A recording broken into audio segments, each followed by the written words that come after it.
Манай Монголоос бурхан багш барьж өгч байгаад бидний айгүй их баяртай байгаа. Тэгээд олон хүмүүс тэр мэдж байгаа болохоор хурдан барьж дуусгаж өгөөрэй.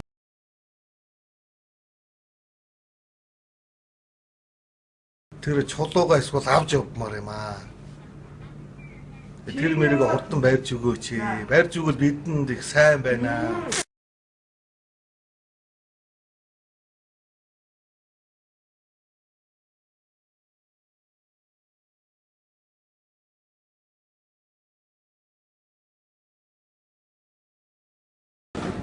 Бурхан шашныхаа хийдийг хурдан бариад өгөөч тий. Одоо бурхан шашны юм барих гэж байгаа бол хурдан бариад энэ сүсгтэй олон чи өрсөл хүлээж штэ Монголын сүсгтэй олон. Болохгүй бол энэ хэдэн энэ чулуунуудаа солонгос руу аваад яваа.